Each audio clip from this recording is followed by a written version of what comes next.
In this video we're going to look at buyer motives, and in particular look at the psychological factors that influence purchasing and buying. So let's look at the influences on decision making. Well, you'll see here from the slide we can identify three broad areas: the personal influences, the psychological influences, and the social influences. And under each heading there are a variety of points that are relevant to that heading, as we would expect. So under the personal influence one, the one in red at the moment, that's the demographic factors, the age profile of the population, the age profile of the person making the decision, where they live, their gender, and so on, the situation they find themselves in, the situational factors related to the purchase, the availability of the product, the desire to have the product, and so on. Involvement, how involved are they with others who have similar products, or how involved are they with the use of this product, how important is the product to them to give them satisfaction and to fulfill a need that they may have. And of course the economic factor, is the product expensive and is it affordable? Can they afford it under their present remuneration scheme? So these all will be personal influences on the decision making. There are also psychological ones which are related to the perception of the product and the desirability to possess the product. So what are the motives for purchasing?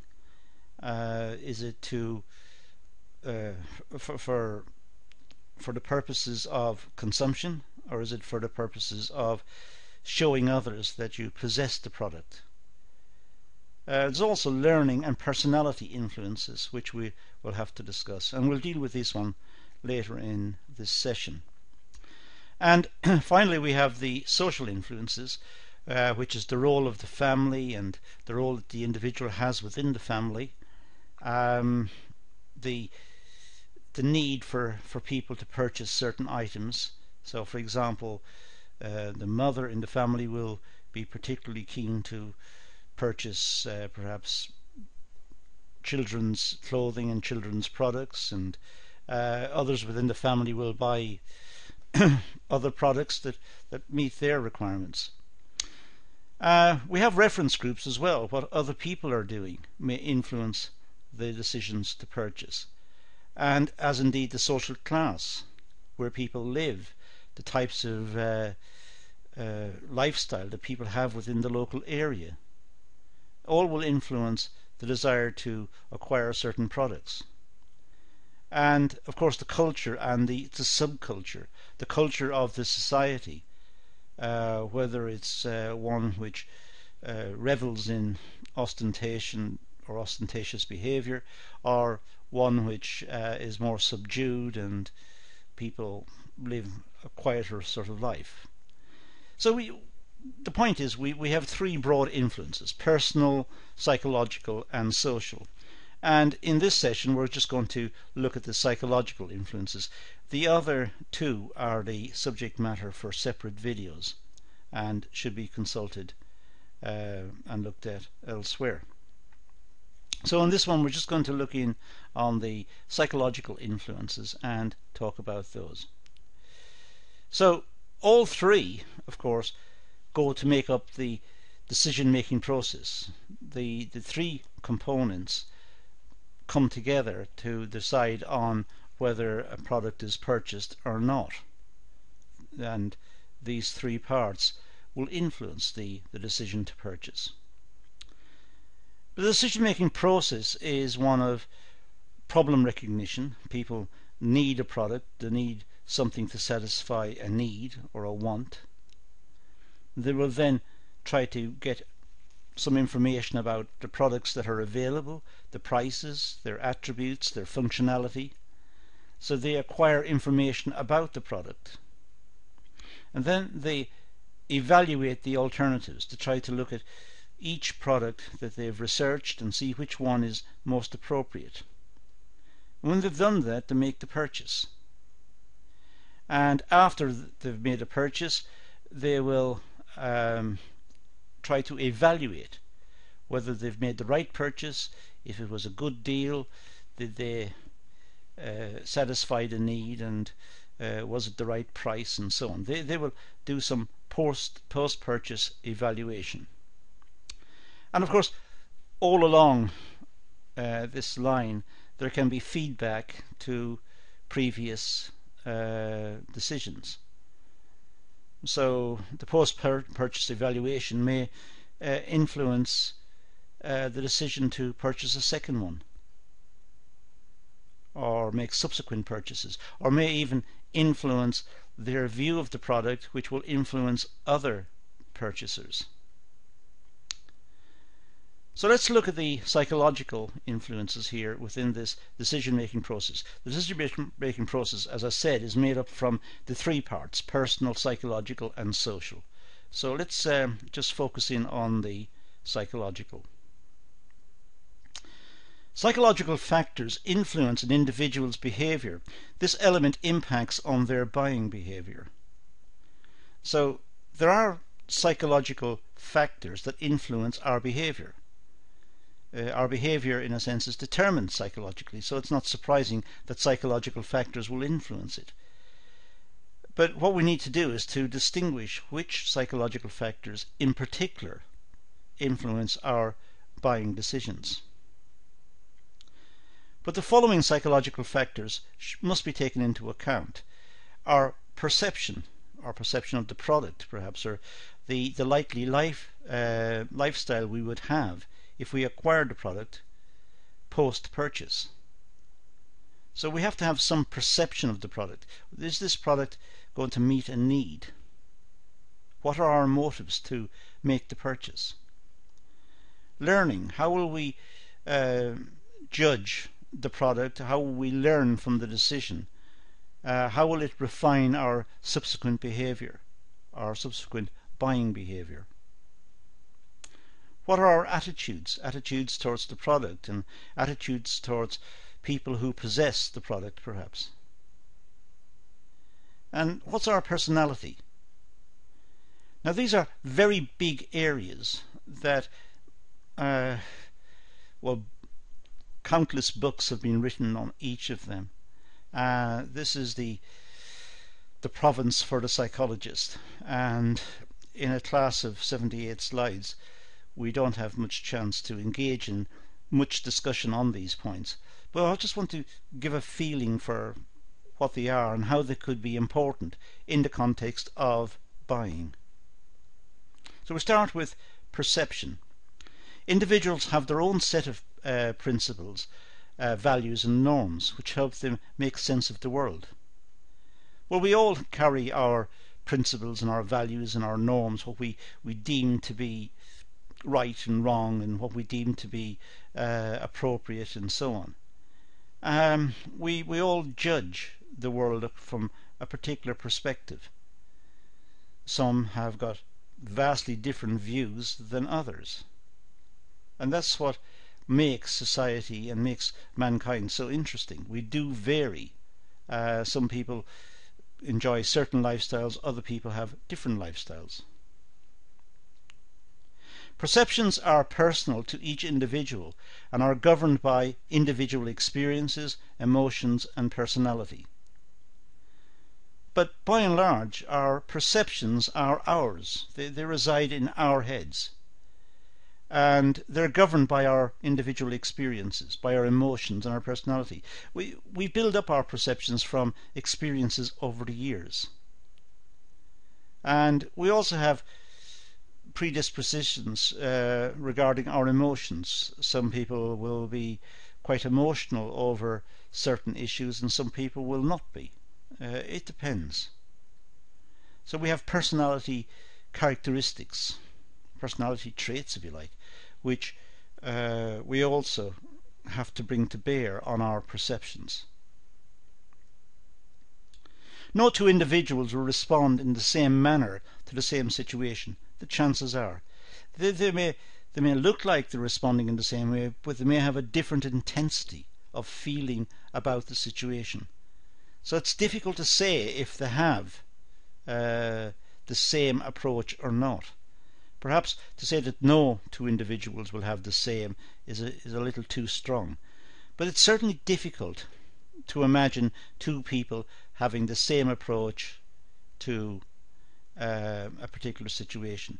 They may seem to have, because of their actions, they're acting in the same way, but the intensity, as I said, of the feelings that they've got towards the situation may vary immensely. Individuals analyze, interpret, and organize information in different ways in order to make sense of situations. We don't approach situations from the same angle. We have different analytical tools, we have different experiences, we have different educational backgrounds. So our interpretation of situations will be vastly different. The way we assimilate information, the way we organize and analyze it, different. And even if, as I said earlier, we were to approach it in exactly the same way and perform the analysis in exactly the same way and interpret it in the same way, it still does not account for the intensity of the feelings we got. Some people may really like the product, some people may be indifferent, but feel that they have to purchase it because there's no alternative or no readily available alternative, but they're really not that excited about the purchase. They have different intensities of feeling towards it. So even though they act in the same way, doesn't mean that they are the same. Customers also perceive marketing information in different ways. This is dependent on the current situation and individual needs. Marketing information can be accepted by people and understood by them, and they may agree with it, may enjoy the fact that the marketing information gives them information about products and facilitates their purchase decisions, because they don't have to go looking for it very much, or they don't have to spend a lot of time searching. Some people may even look at the marketing information as a source of entertainment, because it may be presented in a pleasant format. So customers look at marketing information in different ways. So it depends on what their needs are, the importance of the purchase, and it depends on their current situation. For example, if someone is hungry, they are more likely to be attracted by a McDonald's marketing advertisement than if they had just eaten a heavy meal. Depends on their current situation. So if the current situation is they're hungry and they see an advertisement by McDonald's, the chances are they will be interested. They're hungry, so McDonald's is in their mind. An individual is more likely to absorb marketing advertisements and information during their free time than on a short lunch break. On a short lunch break, when they're working and they have many things on their mind, they're not going to be in a position to absorb marketing information. But when they have free time and they're relaxing and they're exposed to marketing information, then it may make more of an impact. Individuals perceive and take in information in different ways. We don't always take in the information in the same way. We approach it differently because of our backgrounds, our education, family experience, work experience. All of the various influences in our life will make us move towards more refined decision making in some respects, but certainly different from others. It'll be refined because it'll be specific to us. It'll be a reflection of what we want. but that may be different to others. But the others may still purchase the product, but have a different set of reasons, a different set of influences pulling them towards the product. There are three perceptual processes an individual goes through. There's selective attention, selective perception, and selective retention. Now let's start with selective attention. Individuals do not focus on every piece of marketing information. Sometimes marketing information can be too much information. We find it difficult to take it all in. Sometimes we just look for the summary, we look for the main points, and we make our decisions based on that. The marketing agency or the company providing the marketing information may supply a lot of information, but by and large customers may filter that. They're only looking for the big points. Some customers, of course, will go through all the points in particular and make sure everything is there. But generally speaking, we don't normally take in all of the information. Having said that, it does depend on the price of the product. If we're buying an expensive car, we may want to go through every point and read the literature very carefully, and even follow up with questions to the sales personnel. If it's a cheap product, then by and large summary information, general information is sufficient to attract attention. Customers filter out irrelevant marketing information and only focus on information according to their needs and preferences. So as I said, if it's a lot of information, it's filtered out. For example, customers who do not watch football will be least interested in marketing advertisements focused on football.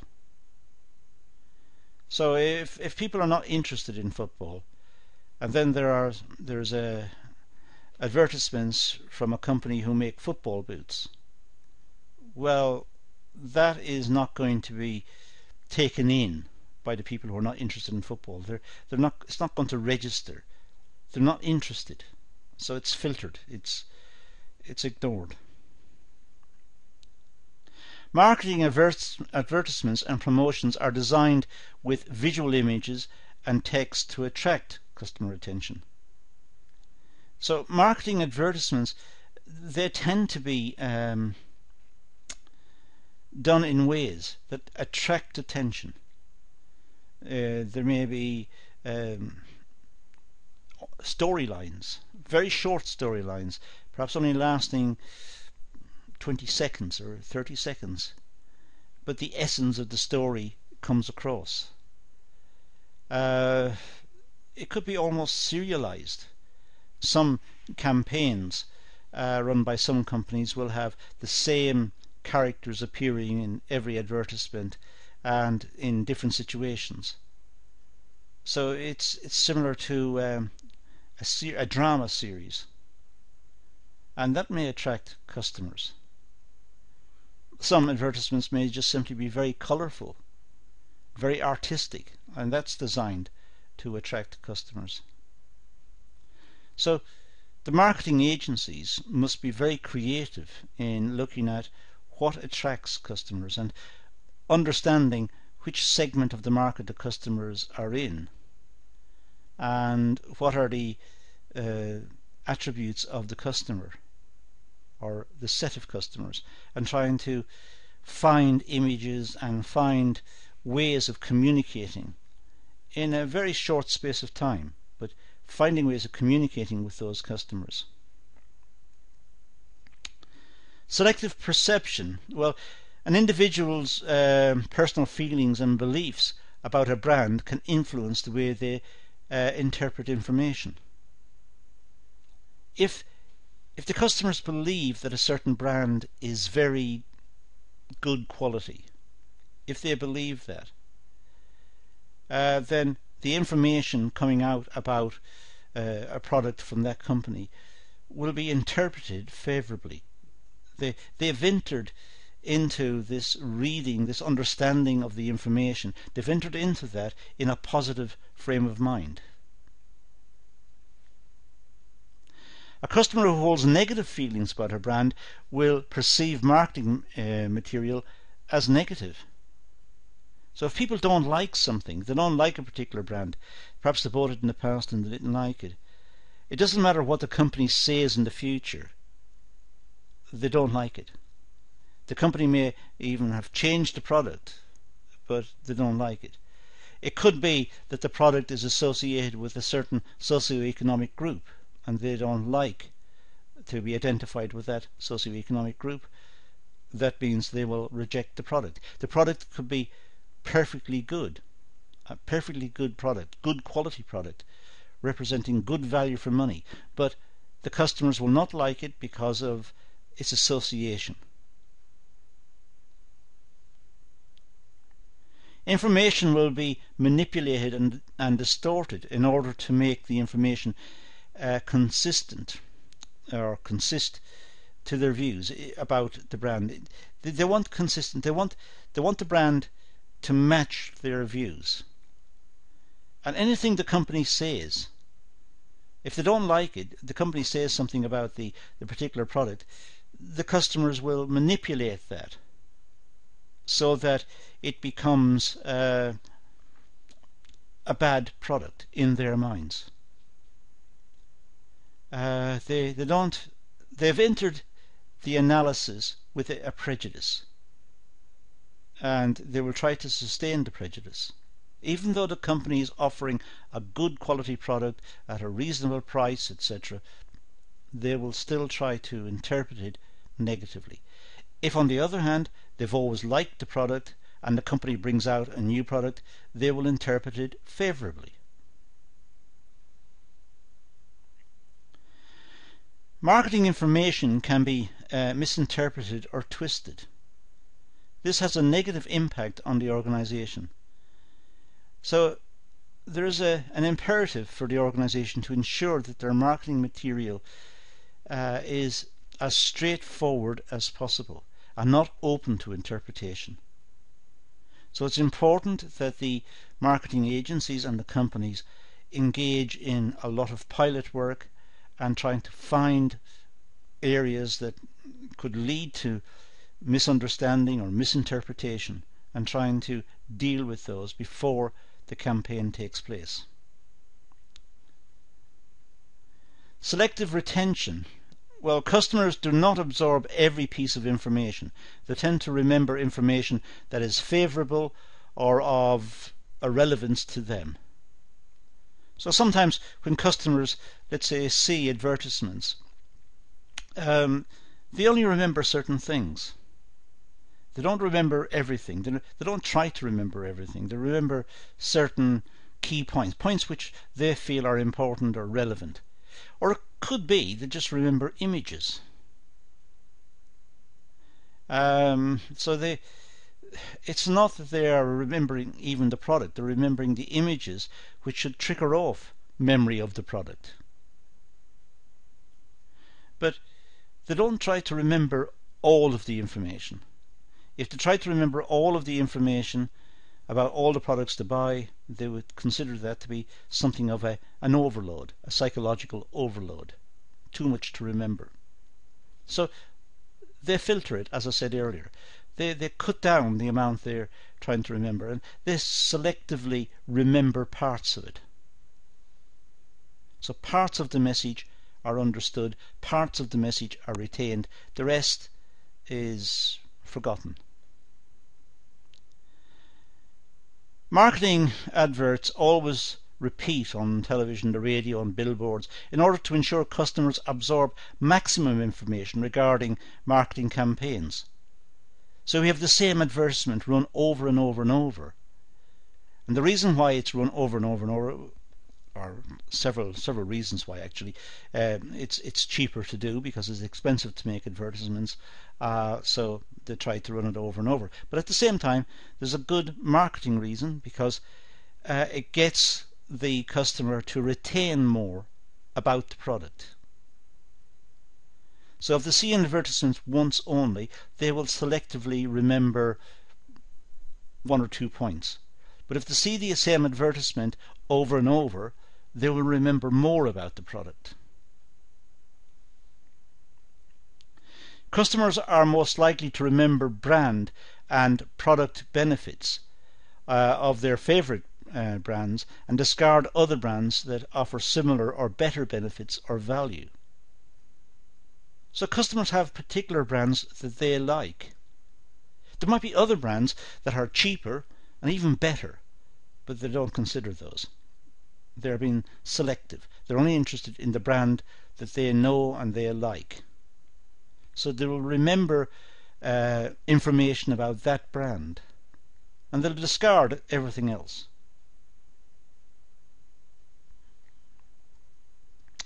Individuals have certain motives behind making a purchase decision. Motives are needs or wants which compel customers to make a purchase decision. Customers have different needs and wants, and this makes it difficult to predict customer behaviour. So we have motives as to why we make decisions, purchase decisions. We want to meet certain needs. We have limited resources, limited incomes. We all suffer from limitations in resources. So we try to allocate our scarce resources to maximize the pleasure we get from the products. So the products have to meet our needs and our wants. We have to identify which needs and wants need to be satisfied most urgently. And this, of course, would probably go down to areas like food, shelter, clothing. And then we have higher needs, and this of course suggests Maslow's hierarchy of needs. But for the moment, motives are needs or wants which compel customers to make a purchase decision.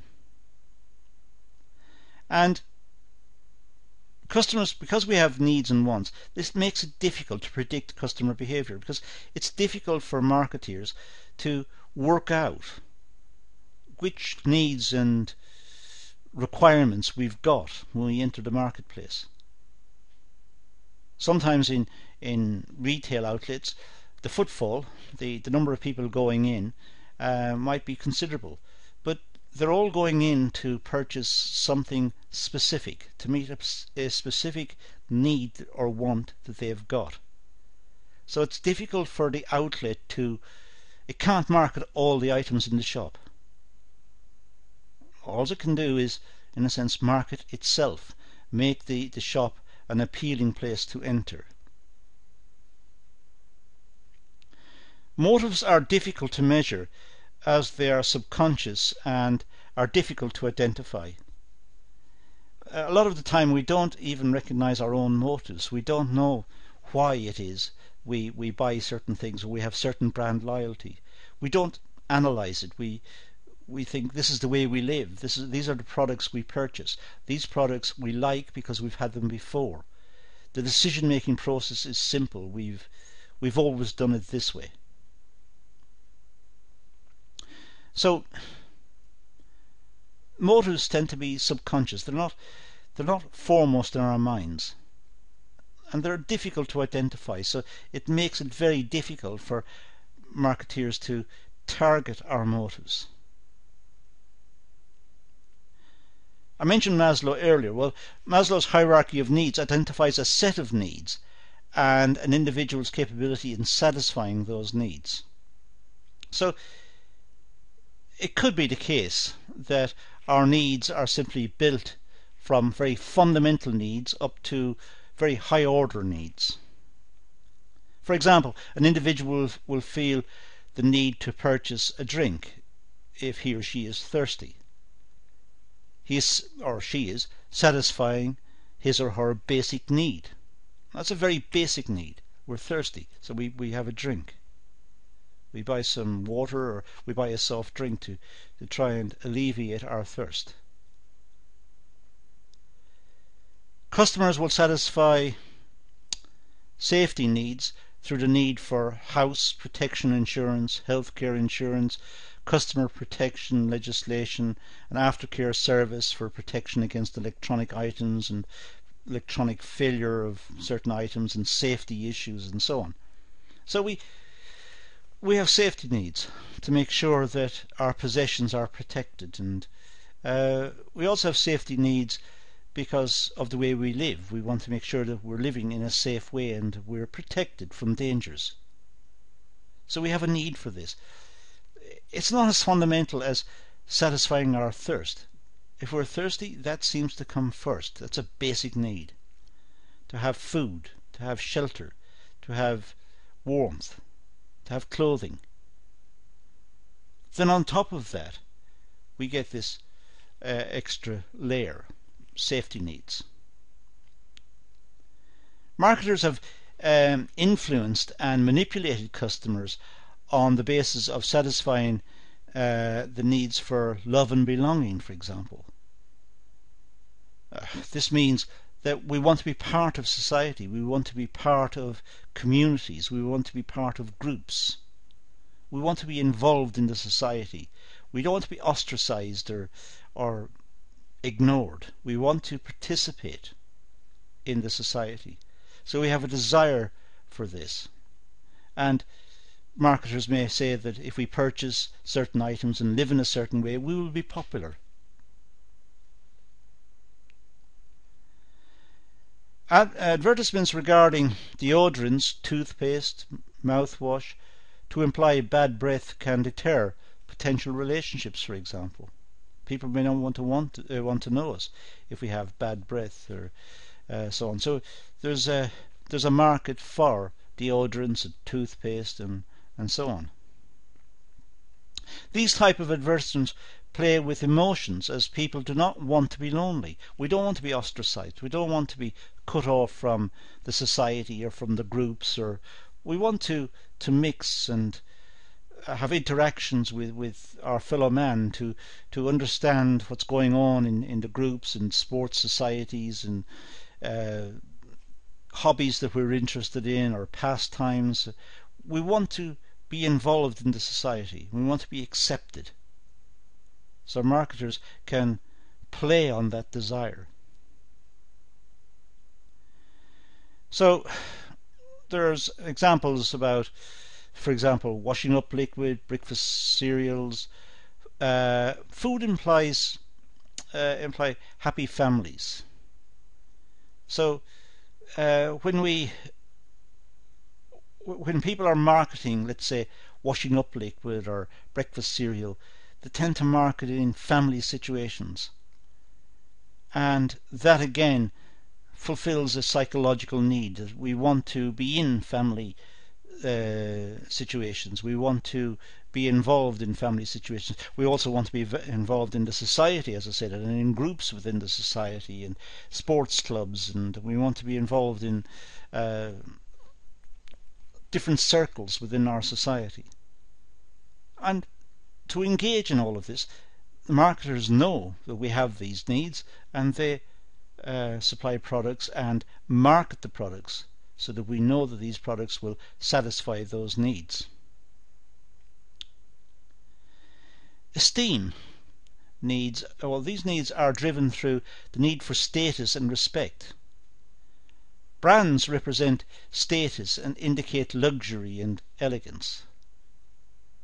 It could be branded items of clothing, a t-shirt, good quality t-shirt, but the fact that it's got an image on it or a logo of some sort means it's a brand, and it signals the world that you are a particular type of person.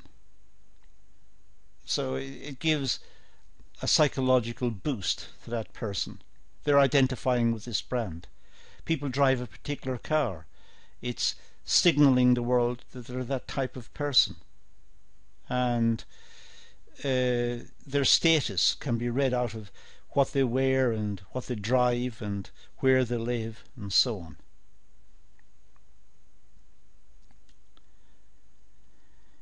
Esteem needs are pressured through job prospects. A career choice influences the status and the brand that customers purchase. So sometimes career choices influence the type of products that we have to purchase, because we work in those situations. If we work in a situation where we're constantly making presentations to business clients, and or we're working with high pressured sales situations involving considerable amounts of money, the chances are they want to get every edge possible. So the salespeople want to look as good as possible, and they will dress accordingly.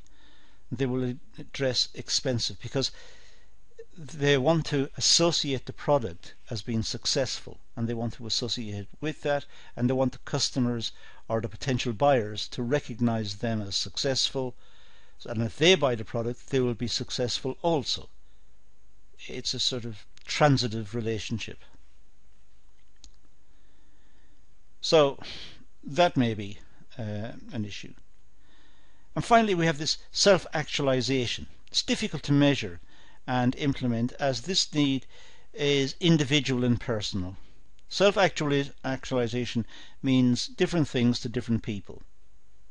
For example, it could be raising a family. The people are quite content and happy with their position in life. They like what they're doing. They're happy with their lifestyle. They're content. They have achieved this self-actualization. They don't have to prove anything to anyone. Other people will become the CEO within an organization. They will have reached self-actualization. They will have reached the pinnacle of their ambition. And it's the subject of several other videos on the course, but that is Maslow's hierarchy of needs, starting with the basic needs at the bottom, the safety needs, the social esteem, the self-actualization. And it's argued that our needs in terms of purchasing, as our incomes rise, we climb up this pyramid. We move up towards esteem needs until finally we've reached self-actualization, where we have nothing to prove to anyone. We are happy with our positions in life.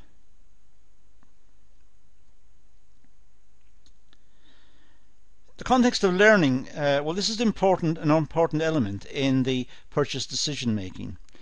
An individual's learning, knowledge and experience all determine the purchase choices they make and the need behind making these purchase decisions. So we have differences amongst people according to their education. It'll be influenced by their experience, by their family background, by the schools they attended, if they've been to university or got professional qualifications, they've got particular skills and aptitudes, and it depends on which routes they've gone through life. But whichever route they've taken, that will differentiate them to some extent from others, and that in turn will influence their decision to purchase items and make it different to others. Learning occurs through knowledge and experience, which then leads to a reaction. Learning changes individual behaviour, and it's ongoing. Our experiences are ongoing, so our learning is ongoing. And the chances are every day we change a little. Very, very small amount, but we do change because we have new experiences, new events. We see new things on television. We read about them in the newspapers. We are exposed to different ideas, and these are changing us, and will change our perceptions of products and what we expect of products and the type of lifestyle we want to lead. A positive or negative learned experience will determine how an individual reacts. If an individual has positive experiences, let's say with a product, they like the product, then clearly the next time round when they go to make a purchase, they will probably buy the same product again. They've had a positive experience previously. If they've had a negative experience, if something was wrong with the product, or it didn't work when they bought it, or it didn't taste nice, or whatever the product was, the chances are next time they go shopping, they won't buy that. Even though they need a product that does that, has that functionality, or has that attribute that they want, the chances are they will buy a different version of the product. A customer may purchase product X and dislikes it, for example, resulting in a negative experience. The learned behaviour will assume not to purchase product X in the future. So if we have a negative experience, it may turn us against the product, and that will influence our behaviour in the future. And even if the product is changed by the manufacturer and improved greatly, there is still that feeling that it's not a good product. And this happens often.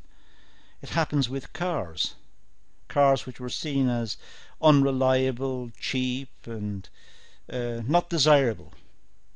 And new manufacturers have taken over those car plants and completely changed the way the car is produced, and the type of engine, and the quality of the car, and so it's been improved totally. But the old image lingers. The reputation lingers. And that's why sometimes in this situation the new producer of this product will change the name.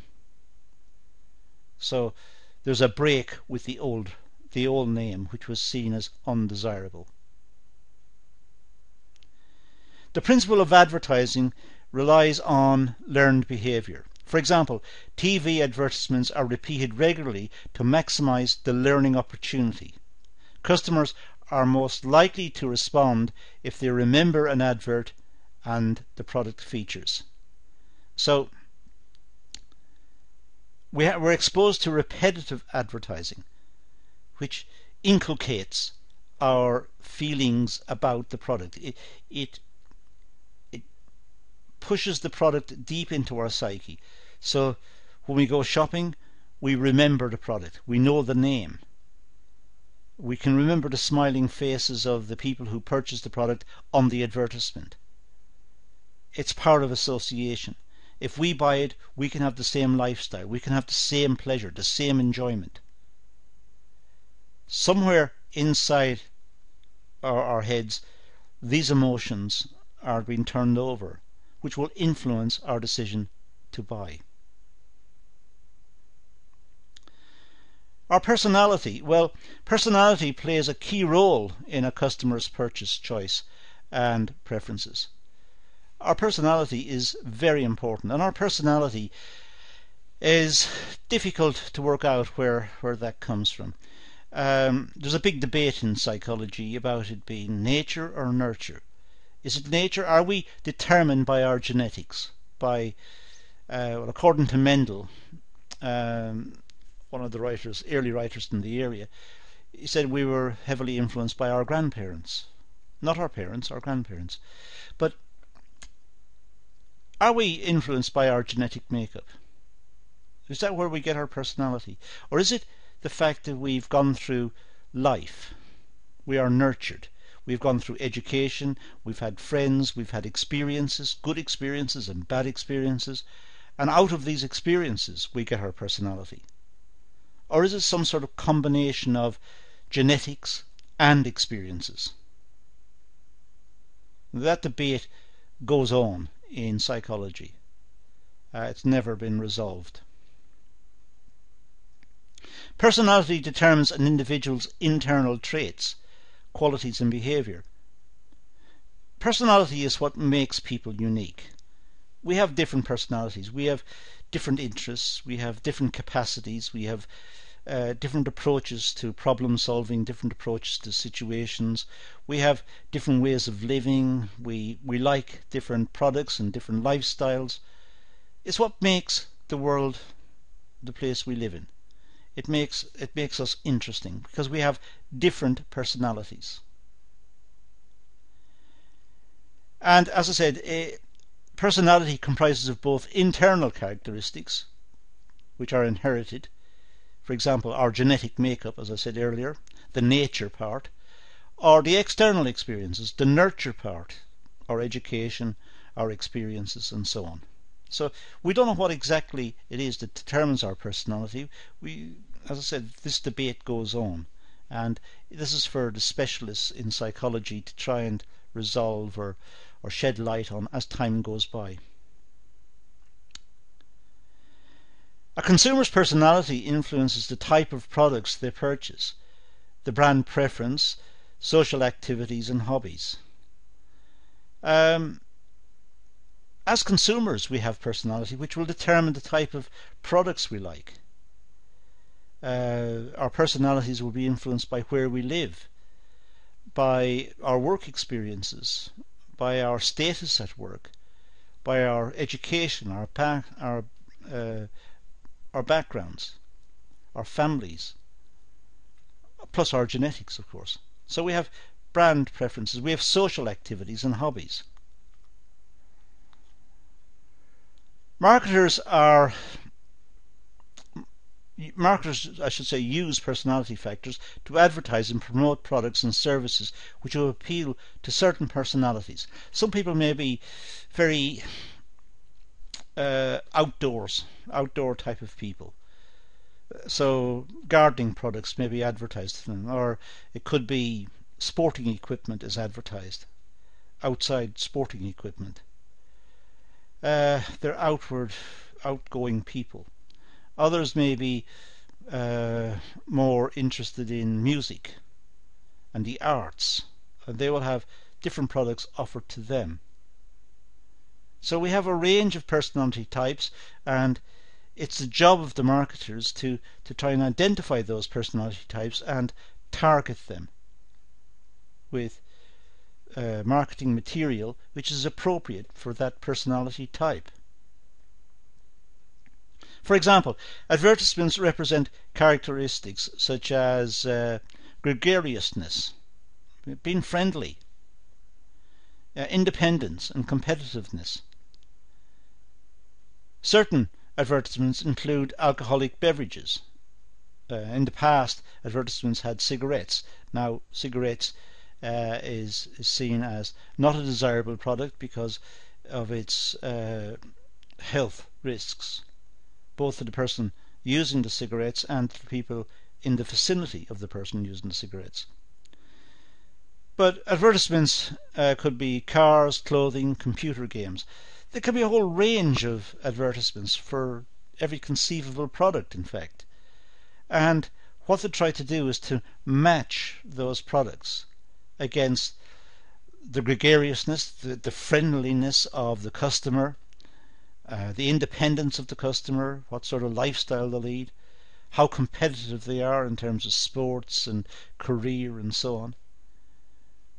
So the job of the marketers is very difficult. It's trying to identify the particular market segment for particular products and target that.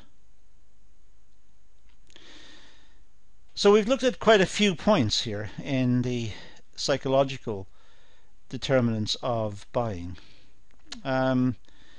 We've looked at the classification of needs. We just used Maslow's hierarchy of needs to classify needs. We've looked at the personality types, nature and nurture. And we've also tried to delve into the types of backgrounds and influences that will influence purchases. It's an extremely complex subject, as you can see. But it's important that the marketers make some effort at trying to understand the psychological factors if they are to be successful in putting out marketing campaigns. So there's pressure on the marketers to try and get a fix on the consumers in terms of their psychological makeup, so that appropriate marketing material may be made available. So a difficult topic, one well worth going over several times, making your own notes and doing some research into the area. But that's all I'm going to do in this session. I'm going to leave it at that and say thank you for watching.